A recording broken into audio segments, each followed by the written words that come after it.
আমরা অনেক দেখেছি যে সুর অভ্যাস আছে অন্যের কমেন্ট বক্স নিয়ে কমেন্ট করা, অন্যের কমেন্ট বক্স পড়ে কটাক্ষ করা, নোংরামি করা। দেখেছি তো, ও বোঝাতে চাইতো কমেন্ট বক্সে যদি নোংরা কোনো কমেন্ট আসতো তার মানে ব্লগাররা নোংরামি করছে। তাহলে এটা তো ওর কথা হিসাবে যদি আমি ধরে নিই, তাহলে আজকে যে কমেন্ট বক্সটা আমি পড়বো এবং আজকে যে কমেন্টটা নিয়ে আমি ভিডিও করব সেটা হচ্ছে সুয়ের কমেন্ট বক্স। সুয়ের কমেন্ট বক্সেও সবাই সুকে জুতাচ্ছে, তার মানে দর্শকরা বুঝে গেছে সু নোংরামি করছে, সু নাটক করছে। যেরকম সু কন্ট্রোভার্সি চ্যানেলে অন্য ব্লগারদের নিয়ে কমেন্ট বক্স নিয়ে যেই পরিমাণে কটাক্ষ করতো, যেই পরিমাণে অপমান করতো, আমি হয়তো সেই পরিমাণে অপমান করতে পারবো না, কটাক্ষ করতে পারবো না, তবে কমেন্ট বক্স নিয়ে আলোচনা তো অবশ্যই করতে পারবো, তাই না? তাহলে চলো সবার প্রথমে তোমাদের সবাইকে ওয়েলকাম করে নিই। Hello friends, welcome back to my channel. আশা করি তোমরা সবাই খুব ভালো আছো, সুস্থ আছো। আমি ভালো আছি এবং সুস্থই আছি। বেশি সময় নেই, 10টা মিনিট সময় আছে, কাজে যাওয়ার আগে 10টা মিনিট সময় আছে। এই 10 মিনিটের মধ্যে তোমাদেরকে 10টা হয়তো কমেন্ট করে তোমাদের ভিডিও করে দিতে পারবো। বেশি বড় আলোচনা আমি করতে পারবো না, কেন এই মুহূর্তে আমার সময় নেই। 10টা 8 বাজে, 10:30টায় বেরিয়ে যাবো। প্রথম কমেন্ট এবং কমেন্ট যারা যারা করেছে তাদের নাম আমি এই মুহূর্তে তুলছি না, কারণ আমি এই মুহূর্তে বলছি না। ও কমেন্ট বক্সে প্রথম কমেন্ট, এবং আমার সচরাচর কমেন্ট নিয়ে ভিডিও করা হয় না, তবে এইবার খুব মজা লাগছে এই কমেন্টগুলো পড়তে, সেই জন্য একটু ভাবলাম যে কমেন্ট বক্স নিয়ে আলোচনা করি। প্রথম কমেন্ট করেছে, শাশুড়ি খাবার পাঠালে যেমন তুমি খুশি হও ঠিক তেমন তুমিও তো পারো শ্বশুর শাশুড়িকে কিছু রান্না করে পাঠাতে, তারাও তো খুশি হবে, তারাও তো আশা করে। শুধু অন্যের থেকে খাওয়ার ধান্দা, অন্যের থেকে যে খাওয়ার ধান্দা সেটা খুব ভালো মতন বুঝেছে যিনি কমেন্ট করেছেন, এবং তিনি এটা কিন্তু বুঝতে পারেননি। সুয়ের ভিডিও দেখেছে কিন্তু তিনি এটা বুঝতে পারেননি সু কি জিনিস। ও যে অন্যের কাছ থেকে খাবার খেতে ভালোবাসে, অন্যের মাথায় কাঁঠাল ভেঙে খেতে ভালোবাসে, সেটা সবাই বুঝে গেছে। তবে সুকে চিনতে গেলে পরে আরেকটু গভীরে ঢুকতে হবে, ওর ব্যাপারটাগুলো আরেকটু চিন্তা করতে হবে। যে কমেন্ট করেছে বেশ ভালো কমেন্ট করেছে, যে শ্বশুর শাশুড়ি খাবার পাঠালে তুমি যেমন খুশি হও না, ও খুশি হওয়ার থেকে বেশি ওর দর্শকদের বা ওকে নিয়ে যারা কন্ট্রোভার্সি করে তাদের মুখে কালি মাখাতেই বেশি ব্যস্ত, যে এই দেখো শ্বশুর শাশুড়ি আমাকে ভালোবাসে বলেই খাবার পাঠাচ্ছে। আমি আগেও বলেছি, আমি এখনো বলছি, যদি শাশুড়ি সত্যিকারের বৌমাকে ভালোবাসতো, যখন তার হাজবেন্ড আসতো না, 24 দিন তার হাজবেন্ড আসেনি, তাহলেও কিন্তু অন্য কারোর দ্বারা কিন্তু শাশুড়ি খাবারটা পাঠাতো, যে আমার বৌমা না খেয়ে রয়েছে বা আমার বৌমা অশান্তিতে রয়েছে, আমার বৌমা খারাপ রয়েছে, আমার বৌমাকে তুমি গিয়ে এই রান্নাটা দিয়ে এসো, এই খাবারটা দিয়ে এসো। কিন্তু সেই কাজটা তো করেনি। তার মানে এখন শুধুমাত্র ছেলে আসছে বলে ছেলের দুবেলার খাবারটাই ছেলে নিয়ে আসছে, এবং এটা দেখি ও খুশি কতটুকু হয়েছে জানি না, দর্শকদের দেখানোর জন্য ও খুশির ভানটা করছে এটা অবশ্যই জানি। আর থাকলেও শ্বশুর শাশুড়িকে খাবার পাঠানোর কথা, এটা তো দুরস্ত। কারণ যে বৌমা, একমাত্র বৌমা বাড়িতে থাকাকালীনই শ্বশুর শাশুড়ির সাথে এক ঘরে খেতে পারিনি, একটা হাঁড়িকে দুটো ভাগ করতে হয়েছে, যেই শ্বশুর শাশুড়ি বয়স্ক এবং একমাত্র পুত্রবধূ, সে নিজে শ্বশুর শাশুড়ির সাথে এক জায়গায় একই উপরে থাকতে পারেনি, নিচে এসে আলাদা থাকতে বাধ্য হয়েছে, ছেলেকে আলাদা করতে বাধ্য হয়েছে। যে বৌমা তার শ্বশুর শাশুড়ির অসুস্থতায় কোনোদিন উকি মেরে দেখতে পর্যন্ত যায়নি, তাহলে সেই বৌমা ওই বাড়িতে থেকে যখন শ্বশুর শাশুড়ি সেবা করেনি, তাহলে আপনি ভাবলেন কিভাবে এখানে এসে, এত দূরে এসে সে রান্না করে কিছু পাঠাবে? এটা কোথাও কি আপনার মনে হচ্ছে না যে একটু বেশি আশা করে ফেলছেন তার উপরে? চিনতে পারেননি না এখনো? চিনবেন, আস্তে আস্তে চিনবেন। ভালো চিনেছেন, তবে আরেকটু চিনবেন। আচ্ছা, আর একটা পরে কমেন্ট পড়ছি, মাথায় কি কালো কালো রং লাগিয়েছো টাক কভার করার জন্য? এটা লাগায়, মাঝে মাঝে লাগায়, মাঝে মাঝে ওই চুল ফলস চুল পরে, যাতে টাকটা দেখা না যায়, বোঝা না যায়। খুব নিজেকে খুব ইয়ং, তারপরে খুব যুবতী ধরে রাখার চেষ্টা সে সর্বদাই করে, এবং নতুন তো এখন চুল কাটা, নতুন এখন ফেসিয়াল সব কিছু চলবে, এটা ও বলে দিয়েছে। আচ্ছা, আমার মনে হয় একটু মানসিক প্রবলেম আছে, ডাক্তার দেখাও। এই মানসিক প্রবলেম শুধু ইনি বলেননি, আগেও কয়েকজন বলেছেন যে মানসিক প্রবলেম রয়েছে। অবশ্যই মানসিক প্রবলেম বলছে ওকে, এত কেস খেয়ে ফেলেছে না, ওর মানসিক সমস্যা হয়েছে। না হলে এক সময় হাসছে, এক সময় কাঁদছে, এক সময় মদ খেয়ে উল্টে থাকছে বরকে ভোলার জন্য, ঘুম আসার জন্য, এবং এক সময় বরকে জড়িয়ে ধরে, বুঝতেই পারছো, এক সময় বরকে বরের সামনে বসে মানে জঘন্যতম নোংরা কথা বলছে, আবার সেই বরের সাথে বসে একই জায়গায় একই সাথে বসে বরের হাতের খাবার খাচ্ছে। তা এগুলোকে পাগল বলবে না? ও নিজে পাগল এবং ও দর্শকদেরও পাগল বানাচ্ছে, বুঝতে পেরেছে? যাই হোক, আচ্ছা, তুমি যে বললে তোমার মন খারাপ থাকলে কিছু করতে ইচ্ছে করে না, খেতে ইচ্ছে করে না, কি এটা থাকলেও যখন বরের সাথে ঝামেলা করে এসেছিলে, ও মানে যখন ওখান থেকে ঝামেলা করে এসেছিলে তখন আরো তখন এত ভালো ভালো খাবার রান্না করে খেতে কি করে? তুমি তাহলে কত মিথ্যেবাদী তুমি বলো। এই যে মিথ্যে গোটাটা পড়লাম না তো, এই যে মিথ্যেবাদী, আপনি কি আজকে বুঝতে পারলেন? ও বরাবরই মিথ্যেবাদী। ও যদি ব্লগিং চ্যানেলটা না খুলতো, ও যে কতটা মিথ্যেবাদী, এবং ও যে ওর মধ্যে যে কোনো ধৈর্য শক্তি নেই, কোনো সহন শক্তি নেই, এটা আমরা জানতে পারতাম না। ব্লগিং চ্যানেলে সবকিছু মানুষকে চেনা যায়, জানা যায়, কারণ ওখানে সবকিছু দেখায়।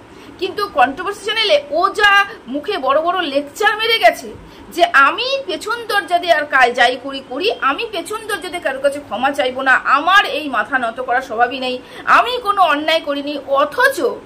অথচ ও ইপুদিদের সাথে বেশ সখ্যতা করেছে, অথচ এর রিমের সাথে বেশ সখ্যতা করেছে, সীমাদির সাথে বেশ সখ্যতা করার চেষ্টা করেছে, এগুলো ও করেছে। তো এগুলো যে ও যে মিথ্যে কথা বলে, ও যে কন্ট্রোভার্সি চ্যানেলে মিথ্যে কথা বলে, সেটা আমরা ভালো মতনই জানি। তো ব্লগিং চ্যানেলে ধরা পড়ছে, বুঝতে পারছো? সেই জন্য আপনারাও কিন্তু একটু জানতে পারছেন, বুঝতে পারছেন। আর থাকলো খাওয়ার কথা, ও বরাবরই এরকম করে খাবার খায়, ও কারোর জন্যই মনে কষ্ট পায় না। ও দেখায় আপনাদের যে আমি কষ্টে আছি, আমি ভীষণ কষ্টে আছি, কিন্তু ও কোনোদিনও কষ্টে ছিল না। ও আগাগোড়াই এরকম করে খাবার খেয়ে গেছে, কোনো সময় আপনাদের দেখিয়েছে, কোনো সময় আপনাদের দেখায়নি, এটাই হচ্ছে ব্যাপার। খালি প্রেসার কুকারটা দেখালে ওর ভেতরে কি আছে দেখালে না তো। আচ্ছা, এই যে একটা কমেন্ট, এটা নিয়ে আমি কটা কথা বলি। সেটা হচ্ছে, ও কিন্তু বরাবরই বলছে আমি এই যে মাংসটা বের করে নিলাম, এই যে মাংসটা আমি ধুয়ে প্রেসার কুকারে দিয়ে দিলাম, আমার রান্না এটা হয়ে গেল বসে বসে, আমি এটা করেছি, আমি ওটা করেছি, আমি সেটা করেছি, আমি ঘর মুছেছি, আমি জামা কাপড় ধুয়েছি, আমি রান্না করেছি, আমি সব করেছি। কি করেছে? বসে বসে। তাহলে এই যে বসে বসে যখন বলবে, তাহলে ব্লগিং চ্যানেল এক্সট্রা করে খোলা কোনো দরকার ছিল না, কন্ট্রোভার্সি চ্যানেলে এগুলো বলতো, তাই না? ব্লগ মানে আমরা যা যা কাজ করব সেই সব কাজগুলো দেখাবো, কিন্তু কেন দেখাচ্ছে না বলো তো? কেন শুধুমাত্র তোমাদের উপর দিয়ে নিয়ে এবং শুধু কন্ট্রোভার্সি ছোঁয়া দিয়ে ছেড়ে দিচ্ছে বলো তো? তার কারণ ও যদি ওর নোংরামও দেখায়, ও যদি ওর কাজগুলো দেখায় ও কিভাবে করছে, তোমরা আরো বেশি কটাক্ষ করবে। মাংস ছুঁয়ে, মাংস হাতে হয়তো ঠাকুরকে ধরে ফেলেছে, মাংস ছুঁয়ে মাংস বের করে তারপরেই হয়তো গোপু সোনার জন্য ফুল বেলপাতা আনতে যাচ্ছে, যা ওই কি বলে প্রদীপ হয়তো বাথরুমে জল দিয়ে ধুচ্ছে, আর কোনো ধোয়ার জায়গা নেই। এগুলো করছেও, এগুলো অনিয়ম, কিছুই তো মানে না। ও এগুলো করছে বলে ও তোমাদের দেখাতে পারছে না, ব্লগিং এ দেখাতে পারছে না, এই নোংরামিগুলো ও করছে, সেই কারণে কিন্তু ও দেখাতে পারে না। বারবার বলে, শুধু মুখে বলে এটা করেছি, ওটা করেছি, সেটা করেছি, ওটা করেছি, কিন্তু কিচ্ছু দেখায় না। ব্লগিং এ হচ্ছে দেখানোর উপরে নির্ভর করে, তাই তো? ও কিচ্ছু দেখায় না। আর তোমরা বারবার করে বলো তো শেরুর খাবার তোমরা দেখাও, শেরুর খাবার দেখাও, শেরুকে কি খাওয়াও, কি খাওয়াও, শুধু দই ভাত খাওয়াও। তাই তোমাদের মন রক্ষার্থে বলে দিল যে ওই প্রেসার কুকারের মধ্যে মাংস রয়েছে, কিন্তু তোমরা না মাংস সিটি দিতে দেখেছো, না ধুতে দেখেছো, না নামাতে দেখেছো, না শেরুকে খাওয়াতে দেখেছো, কিচ্ছু দেখোনি। কিন্তু শুধু বলেছে নামিয়েছি বা বসাবো, দেখাচ্ছি। কিন্তু প্রেসার কুকারটা ভেতরে তো জলও থাকতে পারে, আলুও থাকতে পারে, কিছু না থাকতে পারে, সিটি মারতেও তো আমরা দেখিনি, তাই না? তো এগুলো হচ্ছে সব মিথ্যেবাদী। পুরো ব্লগটার মধ্যে মিথ্যে কথা দিয়ে ভর্তি এবং মানুষকে ঠকানো, শুধুমাত্র ঠকানো। আর মানুষের যেসব ভালোবাসা মানুষ আছে, ইমোশনাল নিয়ে সুশ্রী করা। আমার ছেলে বিরক্ত করছে, করে না বাবা। আচ্ছা, কস্তুরি মেথি না, ও কসৌরি মেথি, ওই কসৌরি মেথি ও কস্তুরি মেথি একই বল। আচ্ছা, তোমার আচ্ছা কিছু বলিনি, দাঁড়াও আরো দুই একটা কমেন্ট আমি দেখে নিই। বেচুকে কি ভেরু, সরি আমি ভেরু টেরু বলি না, যাই হোক কমেন্টটা পড়ছি বলে তাই বললাম। ভেরুকে দিয়ে নাইটি ফোল্ড করাচ্ছে, তাকি এসে সব দেখে সবার কন্ট্রোভার্সি করুক, ছি। ও আচ্ছা, এটা মানেটা বুঝলাম হচ্ছে দাদাকে দিয়ে যে নাইটিটা ভাঁজ করাচ্ছে, এটা সবাই দেখে যাতে কন্ট্রোভার্সি করে ওকে নিয়ে, সেটাই ও চাইছে। তো কন্ট্রোভার্সি করবে যে ওকে নিয়ে, সেটাও বরাবরই চাইছে, সেই জন্য বাড়ি ঘর থেকে ছেড়ে চলে এসেছে। কন্ট্রোভার্সি ও চাই বলেই ওর বরকে ওরকম উলঙ্গ অবস্থায় সবাইকে দেখাচ্ছে। হ্যাঁ, আমার মনে পড়ে যখন টিনার হাজবেন্ড টিনার দাদা যখন এরকম ঘোরাঘুরি করতো, তাকে কি পরিমাণে নোংরা কথা বলতো। দেখো, আমরা তো ওরকম নোংরা কথা বলতেও পারবো না, মুখে ওরকম ধারও নেই বা ওরকম কথা বলার নেই, অবশ্যই যুক্তি দিয়ে কথা বলবো, কিন্তু ওরকম নোংরা কথা তো বলতে পারি না। সে নোংরা কথা বলতো বিভিন্ন রকম করে। আমাদের টিনার দাদাকে কিন্তু বলেছে কেন সে উলঙ্গ ঘোরাঘুরি করছে। তো এখন দেখো, সেই মানুষটাই তার ব্লগিং চ্যানেলে তার হাজবেন্ডকে এরকম করছে, মানে উলঙ্গ ঘুরছে সেটা দেখাচ্ছে, তার হাজবেন্ডকে দিয়ে জামা কাপড় ভাঁজ করাচ্ছে, এগুলো দেখাচ্ছে যাতে কন্ট্রোভার্সি হয়। সে একবার ডিভোর্স দিয়ে দিব, একবার ডিভোর্স দেবো না, একবার গন্ডগোল নেই, এগুলো যে দেখাচ্ছে শুধুমাত্রই কন্টেন্ট করানোর জন্য। কন্ট্রোভার্সি ক্রিয়েটরটা যাতে ওকে নিয়ে কন্টেন্ট করে তার জন্য।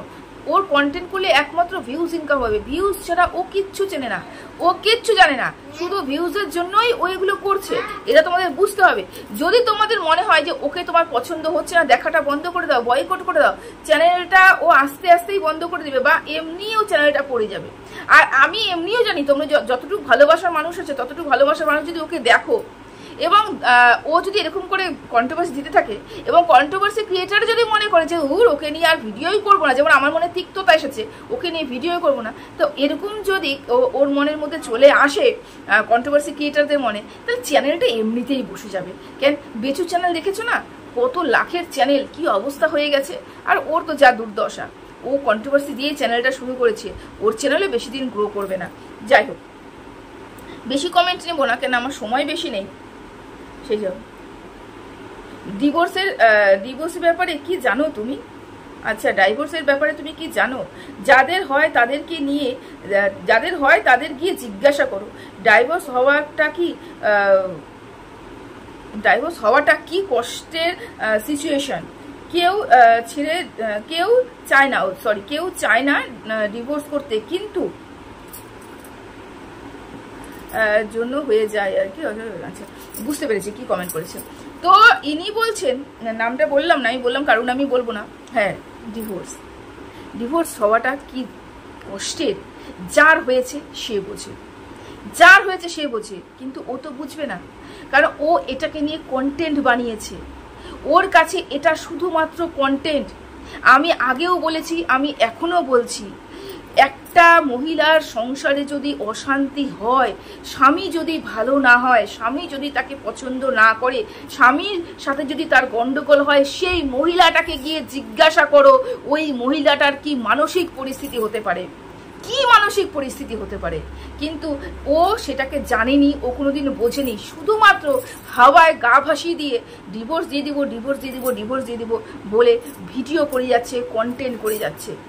এটা যে কতটা বেদনাদায়ক, কতটা কষ্টের, ও যদি বুঝতো আজকে এই কাজটা করতো না। আর শুধু এটা বলে নয়, ও বারংবার যে কাজগুলো করে যাচ্ছে, সেই কাজগুলো যে কতটা বেদনাদায়ক, কতটা কষ্টের, প্রত্যেকটা টপিক নিয়ে যখন ও আলোচনা করে, এমন গিয়ে আঘাত করে মানুষকে, সে জানে না, কিন্তু সেই পরিস্থিতির মধ্যে সে নেই, অথচ সেই পরিস্থিতিকে নিয়ে এমনভাবে আলোচনা করে, যারা এই পরিস্থিতির মধ্যে দিয়ে গেছে তারাই বুঝতে পারে কি কষ্টের। এবং ও মুখে বড় বড় লেকচার মেরে দিয়ে চলে যায়, এবং কিছু দর্শকদের বাহবা কুড়িয়ে দিয়ে চলে যায়। সত্যি তো, ডিভোর্সের ব্যাপারে কি জানে সে? শুধু তো নাটক করে যাচ্ছে, শুধু তো অভিনয় করে যাচ্ছে। যাদের হয়েছে তারা জানে। সত্যি একটা মেয়ে যখন বিয়ে করে তার স্বামীর সংসার আসে, কেউ চায় না তার ডাইভোর্স হোক, কেউ চায় না বিবাহ বিচ্ছেদ হোক, কিন্তু করতে হয়। কারণ কি, দুজনের মধ্যে অ্যাডজাস্ট না হওয়ার শেষ পর্যায়ে গিয়ে ডিভোর্স হয়। এরকম করে ডিভোর্সকে নিয়ে ছেলে খেলা ভীষণই খারাপ। তবে প্রতিদিন যদি একটা বিষয় নিয়ে তুমি আলোচনা করো, একটা বিষয় নিয়ে তুমি মানুষকে দেখানোর চেষ্টা করো, কি মানে এরকমও তো হতে পারে ঠাকুর সে একটা না একটা দিন সেই অরিজিনাল ঘটনাটা তোমার সামনে ঘটাতে পারে। যে দীর্ঘদিন তুই এত মিথ্যে কথা বলে মানুষের ইমোশনস নিয়ে খেলেছিস, চল তোর জীবনে এরকম একটা ঘটনা দিলাম, এবার বোঝ, এবার উপলব্ধি কর যে জিনিসটা নিয়ে এতদিন ধরে ইয়ার্কি করছিলিস, আজকে সেই জিনিসটা তোর মধ্যে হচ্ছে। কতটা বেদনাদায়ক, কতটা কষ্টের।